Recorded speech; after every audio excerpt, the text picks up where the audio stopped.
नमस्कार दोस्तों, कल हमने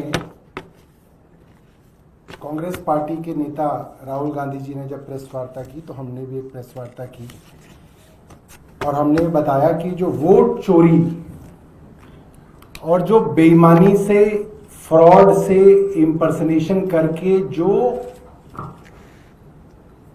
गैर भाजपा के वोटों को कटवाने का षड्यंत्र है, इसको हम लोग कई सालों से इस पे बात करते आ रहे हैं और 2025 के 5 फरवरी के जो विधानसभा के चुनाव थे उसमें हमने माननीय अरविंद केजरीवाल जी की कॉन्स्टिट्यूएंसी के विषय में कई बार प्रेस वार्ता की, शाहदरा के विषय में भी प्रेस वार्ता की और वो सब ऑन रिकॉर्ड है।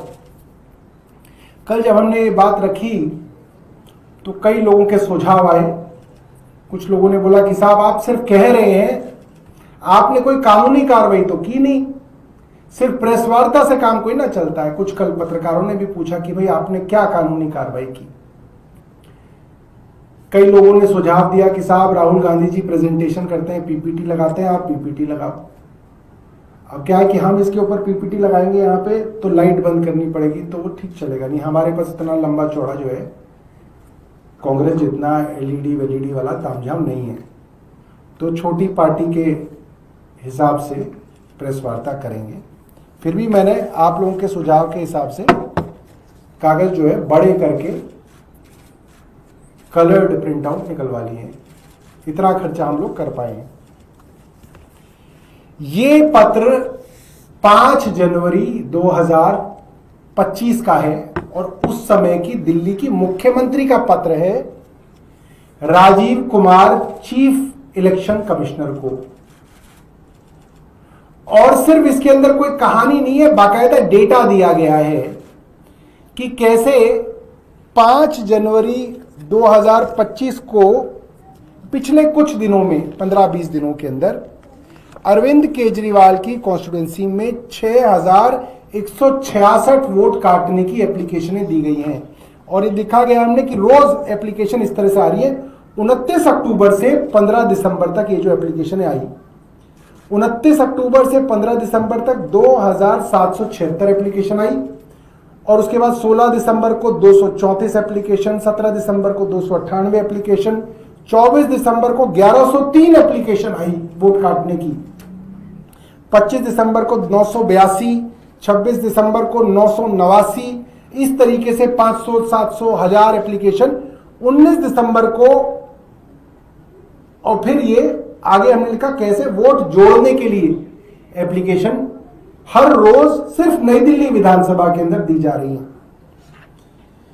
इससे एक जुड़ी हुई बात मैं आपको बताना चाहता हूं, ये है कि जब ये चुनाव की समरी रिवीजन हुई और अक्टूबर के अंत तक ये नई लिस्ट बनाई गई, तब तक ऑलरेडी अरविंद केजरीवाल जी की नई दिल्ली विधानसभा में 1,48,000 वोट जो 2020 के चुनाव में थे वो घट के 1,06,000 पहले ही हो चुके थे। पहले ही 42,000 वोट तो उनकी विधानसभा में काटे जा चुके थे। उसके अलावा 66,600 वोट जो है काटने के लिए दिया गया। और ये बाकायदा आप देखिए, ये पहला पन्ना, ये दूसरा पन्ना, ये तीसरा पन्ना, जिसके अंदर बाकायदा हमने नाम सहित बताया। Tarun Kumar Chautala NDMC quarters Khan market के आदमी हैं, स्टूडेंट हैं दिल्ली यूनिवर्सिटी के, उनके नाम पे 85 नोटिस दिए गए वोट काटने के और उन्होंने बताया कि उन्होंने ऐसा कोई एप्लीकेशन दिया ही नहीं। उषा देवी गोल मार्केट में रहती हैं, उनकी तरफ से 22 एप्लीकेशन दी गई और उन्होंने कहा कि उन्होंने आज तक कोई ऐसी एप्लीकेशन नहीं दी। इसी तरीके से और 3 ऑब्जेक्टर, सुनीता देवी, विपिन, मोनिका और तमाम बहुत सारे लोग, श्री राजकुमार आदि बहुत सारे लोग हैं जिनके बाकायदा नाम और पते के साथ हमने बताया कि ये एप्लीकेशनें इनके नाम से फ्रॉड करके दी गई, जो एप्लीकेशन झूठी थी। और जिनके विषय में दी गई उसमें से ज्यादातर लोग वहां रह रहे हैं और उनके वोट काटने की एप्लीकेशन दी गई। ये है, ये पेज नंबर 5, ये पेज नंबर 6, ये पेज नंबर 7 पेजों की चिट्ठी दिल्ली की उस वक्त की मुख्यमंत्री आतिशी जी ने Rajiv Kumar chief election commissioner को भेजी 5 जनवरी को। और इसमें जो मुख्य बात ये कही गई थी, criminal investigation to be initiated in cases of fraudulent identities being used for voter deletion. देखिए, अगर आप किसी और का नाम लेके इंपर्सनेशन कर रहे हैं, फ्रॉड कर रहे हैं, वोट डिलीट कराने का पूरा प्रोसेस इनिशिएट कर रहे हैं, तो सीधा सीधा इसके अंदर तो एफआईआर बनती है, क्रिमिनल इन्वेस्टिगेशन बनती है। और इलेक्शन कमीशन का जो काम है, जो उनको करना चाहिए, वो एक पार्टी और उसकी मुख्यमंत्री उनको अपने लेटर हेड पर लिख के दे रही है कि भाई ये सारी जानकारी है, आप कार्रवाई कीजिए, आप इसके अंदर इन्वेस्टिगेशन कीजिए। ये 5 जनवरी का है, कोई इन्वेस्टिगेशन नहीं शुरू की गई। आगे सुनिए, कुछ कागज शायद बाहर रह गए हैं, देखा। उसके बाद 8 जनवरी को दोबारा से आतिशी जी ने पत्र लिखा, मुख्य चुनाव आयुक्त राजीव कुमार जी को लिखा, और दोबारा यही बातें कही गई कि भाई आप कुछ कार्रवाई कीजिए। उसके बाद 9 जनवरी को यह पत्र अरविंद केजरीवाल जी ने लिखा पार्टी के लेटर हेड पे, chief election commissioner, election Commission of India, और सारा का सारा फ्रॉड जो नई दिल्ली विधानसभा में चल रहा था उसके विषय में तफसील से बताया। ये 9 जनवरी का है। उसके बाद 8 जनवरी और 9 जनवरी को दोबारा दिल्ली की मुख्यमंत्री ने पत्र लिखा, और 9 जनवरी वाले पत्र में दोबारा से तफसील से उन्होंने बताया कि भाई आपने जो कार्रवाई करनी थी, क्या कार्रवाई हुई, क्या क्रिमिनल इन्वेस्टिगेशन हुआ, आप बताइए। ये 9 जनवरी का पत्र है, वो भी कई पन्नों का पत्र है। मैं आपके साथ व्हाट्सएप पे और अपने ट्विटर के हैंडल के ऊपर शेयर कर दूंगा। अब एक मुख्यमंत्री चीफ इलेक्शन कमिश्नर को सबूतों के साथ बता रही है क्या फ्रॉड चल रहा है। वो फ्रॉड जो आज राहुल गांधी बता रहे हैं, वो 8 महीने पहले अरविंद केजरीवाल, आतिशी जी, राघव चड्ढा, संजय जी और तमाम नेता बता चुके हैं। तो हमने पिछले महीने एक आरटीआई लगाई, मुख्य चुनाव आयुक्त को आरटीआई लगाई कि भाई जो आतिशी जी थी, उस वक्त की मुख्यमंत्री थी, उन्होंने आपको 9 जनवरी को एक शिकायत की, क्या आपको वो शिकायत मिली? तो उसका जवाब हमने पूछा अंग्रेजी में, date on which the said letter was received by the Election Commission of India and the inward diary entry assign to it. Diary entry बताएं और किस दिन आपको मिली बताएं।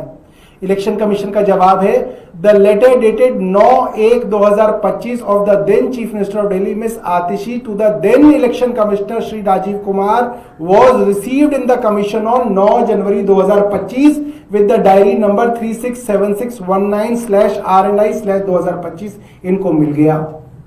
अगला प्रश्न, please provide the name, designation and the contact details और the authority responsible for examining, processing or taking action on the said letter dated 9/1/2025।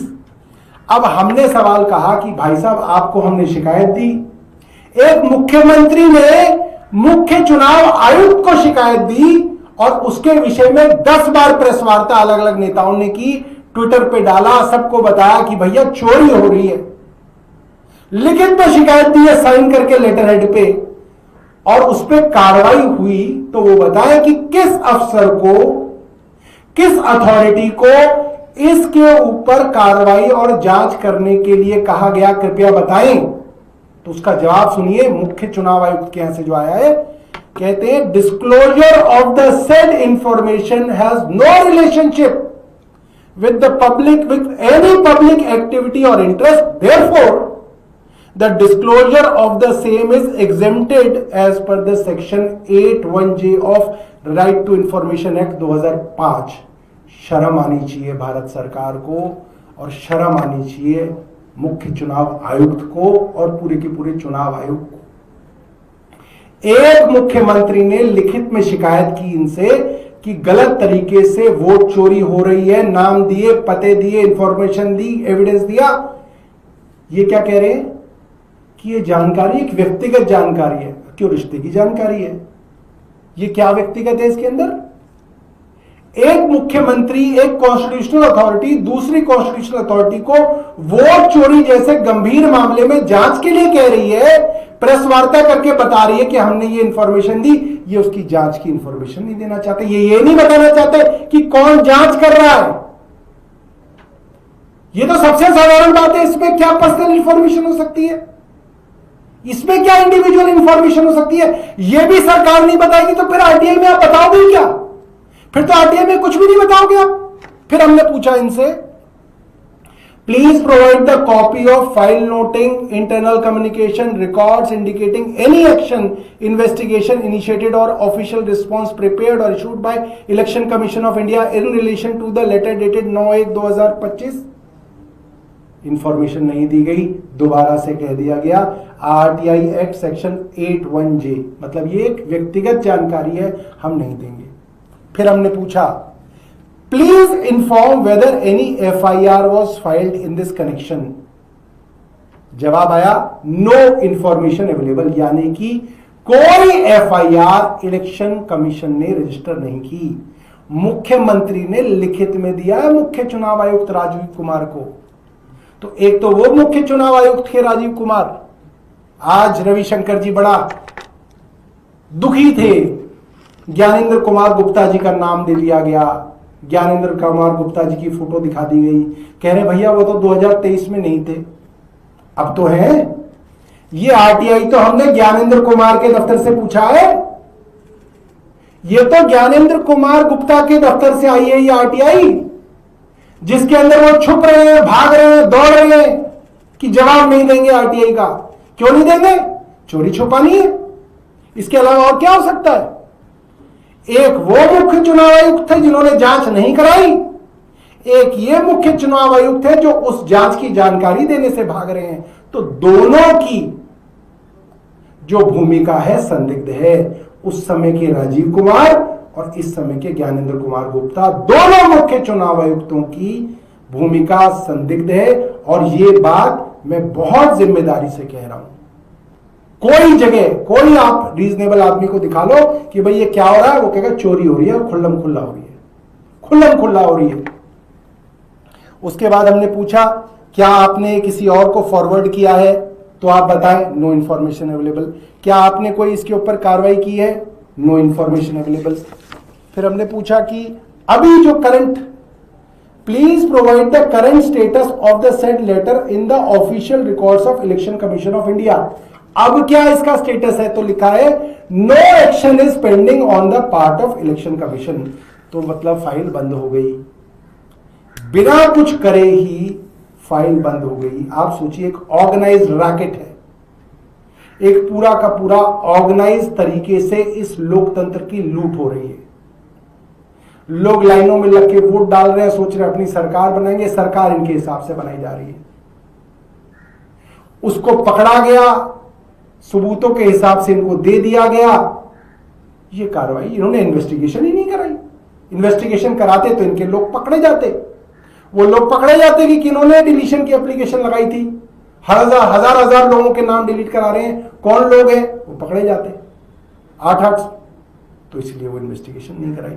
तो मुझे लगता है ये सारे के सारे कागज जो है हम लोग आपके सामने जो है उस पर डाल देंगे, व्हाट्सएप पे भी डाल देंगे आपके ग्रुप में, और ट्विटर पे मैं अपने हैंडल और पार्टी के हैंडल पे सब चीज़ें डाल दूंगा। और इसके ऊपर जो है मैं चाहूँगा इलेक्शन कमीशन जो है इसका जवाब दे। कल बड़ी हास्यास्पद बात हुई है, राहुल गांधी जी ने प्रेस वार्ता करके बताया कि ऑनलाइन डिलीशन की एप्लीकेशंस डाली गई। इलेक्शन कमीशन ने आधे घंटे में लिख दिया ऑनलाइन डिलीशन संभव नहीं है। कमाल है, क्यों नहीं है संभव? ऑनलाइन फॉर्म 7 अवेलेबल है, अभी भी अवेलेबल है। आप फॉर्म 7 देखिए और वो डालिए। अब इलेक्शन कमीशन का आप दिमाग सोचिए, ये कहां किस तरीके से कानूनी पेचीदगी के अंदर दूसरे आदमी को डिस्क्रेडिट करते हैं। ये क्या कहेंगे, कह रहे देखो ऑनलाइन एप्लीकेशन डाली जा सकती है मगर डिलीशन ऑनलाइन कोई ना होगा, डिलीशन तो अफसर करेगा, इसलिए ऑनलाइन डिलीशन पॉसिबल नहीं है। तो फिर तो ऑनलाइन पासपोर्ट भी पॉसिबल नहीं है, फिर तो ऑनलाइन लाइसेंस भी पॉसिबल नहीं है, फिर तो ऑनलाइन जो है डेथ सर्टिफिकेट भी पॉसिबल नहीं है, कुछ भी ऑनलाइन पॉसिबल नहीं है, क्योंकि ऑनलाइन तो एप्लीकेशन होती है। अगर आप लाइसेंस बनवाने के लिए कहते हैं कि साहब ऑनलाइन पासपोर्ट अवेलेबल या online licence available, obviously online उसकी जो है एप्लीकेशन डाली जाती है, फिर आपको वो अफसर बुलवाएगा, आपसे गाड़ी चलवाएगा, फिर आपको लाइसेंस मिलेगा। आप अपने कंप्यूटर पे बैठ के तो गाड़ी नहीं चला दोगे। तो इलेक्शन कमीशन ट्रोल की तरह, आप इस बात को समझिए, इलेक्शन कमीशन क्या खेल खेल रहा है। Election Commission is acting like a troll, like a social media troll. Why? They want to give fodder to the BJP troll army. आप कोई ऐसी बात गोलमोल करके कह दीजिए जिससे एक विपक्ष के नेता को ट्रोल कर दिया जाए और वो पूरा का पूरा मुद्दा जो है डाइल्यूट हो जाए, वो पानी पानी हो जाए। अरे अच्छे अच्छे कुछ नहीं था, उसको तो पता ही नहीं है कि ऑनलाइन नहीं हो सकता। अच्छा ठीक, बात करता हूं। ये वही बात है जब कहा गया था ना अश्वत्थामा मारा गया, सिर्फ इसलिए ऐसी शब्दों का इस्तेमाल किया जा रहा है इलेक्शन कमीशन द्वारा, ताकि कोर्ट में जाए तो इलेक्शन कमीशन कहे साहब हमने तो ये कहा था कि ऑनलाइन सब कुछ पॉसिबल नहीं है, एप्लीकेशन तो पॉसिबल है। मगर जैसे ही उन्होंने वो बात लिखी, उन्होंने एक विपक्ष के नेता को डिस्क्रेडिट किया ताकि ट्रोल उसके पीछे पड़ जाए। ये काम एक संवैधानिक संस्था का नहीं हो सकता। A constitutional body cannot be a social media troll which election Commission is acting like. Election Commission of India is acting like a social media troll which is shameful. Bharat का चुनाव आयोग एक सोशल मीडिया ट्रोल की तरह Bharatiya Janata party की troll army को असला बारूद दे रहा है, जो कि उसको नहीं करना चाहिए। बहुत शर्मनाक है। कोई आपके पास प्रश्न है? इससे अलग है ड्यूसू चुनाव पे। अरे यार छोड़, कहा तुम उसके चुनाव पे, कहा उस पे चुनाव पे आ गए तुम।